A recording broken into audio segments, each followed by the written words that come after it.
فیصل مسجد شہر اقتدار اسلام آباد، جس کی خوبصورتی دیدنی ہے۔ اگر جدت کی بات کی جائے تو بین الاقوامی دنیا کی تعمیر و ترقی میں ہم قدم ہے۔ وہاں ہی قدرتی نظاروں سے مالا مال ہے۔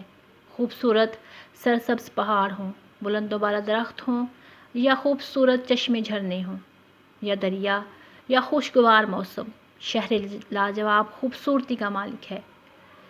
اسلامی اور روحانی دولت سے بھی مالا مال ہے۔ بہت سی خوبصورت مسجدیں یہاں آباد ہیں۔ آج ہم بات کریں گے دنیا کی بڑی اور خوبصورت مسجدوں کی۔ صف اول میں کھڑی مسجد فیصل مسجد کی۔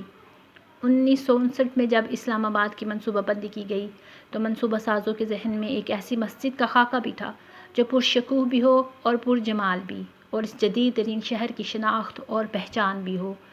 اسی خواب کو پورا کرنے کے لیے اللہ کی مدد پہنچی جب 1967 میں سعودی عرب کے شاہ فیصل پاکستان کے دورے پر تشریف لائے تو انہوں نے اس مسجد کے تمام تر اخراجات اٹھانے کا اعلان کیا۔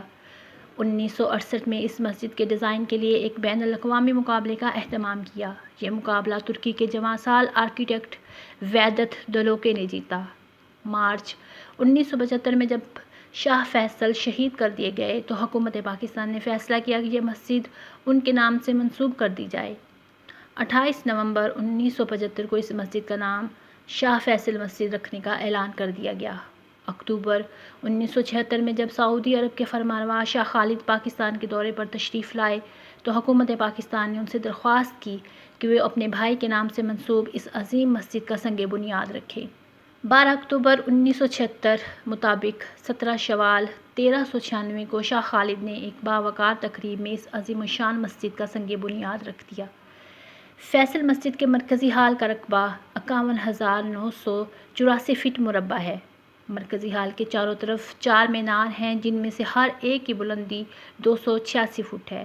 مسجد کا مرکزی ہال ایک خیمے کی شکل میں ڈیزائن کیا گیا ہے جس کی اونچائی اندرونی جانب سے 134 فٹ اور بیرونی جانب سے 150 فٹ ہے۔ اس مرکزی ہال میں پاکستان کے 2 ممتاز مصوروں صادقین اور گلجی نے بھی آیات ربانی کی خطاطی کا شرف حاصل کیا ہے۔ اس کے علاوہ اس ہال کے اوپر نصب کیے جانے والے طلائی ہلال کی تنصیب کا کام بھی گلجی نے انجام دیا تھا۔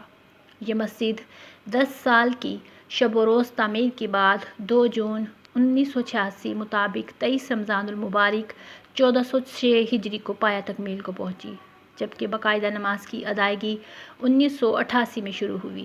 مسجد کا اندرونی حال بہت خوبصورت ہے اور تکونی طرز کا ہے جس میں 10,000 لوگوں کی گنجائش ہے اور پوری مسجد میں 3 لاکھ نمازیوں کی گنجائش ہے۔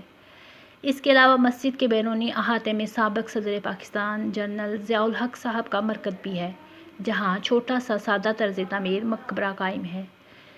اس وقت شاہ فیصل مسجد پاکستان میں مذہبی مرکز کے علاوہ مرکزی ٹورسٹ پیلس بھی ہے۔ سارا سال نہ صرف پاکستان بلکہ پوری دنیا سے مسلمانوں اور دیگر سیاح بھی یہاں آتے ہیں اور اس کی خوبصورتی کے قائل ہوتے ہیں۔ گزارش ہے کہ مسلمان ہونے کے ناطے یہاں اس مرکز اسلامی کے تقدس کا خیال رکھا جائے، اسے سیرگاہ سمجھنے کی بجائے اسلامی مرکز سمجھا جائے اور عزت و تکریم کی جائے۔ اللہ ہم سب سے راضی ہو۔